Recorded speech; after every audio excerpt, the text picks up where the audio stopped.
So we're getting some nice crimps on this hardcast 357.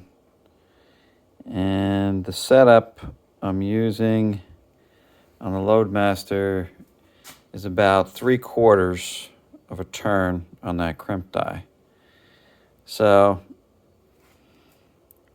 what you have to also realize is the actual crimping is not taking place until the very bottom of the stroke. Let's see if I can show you that.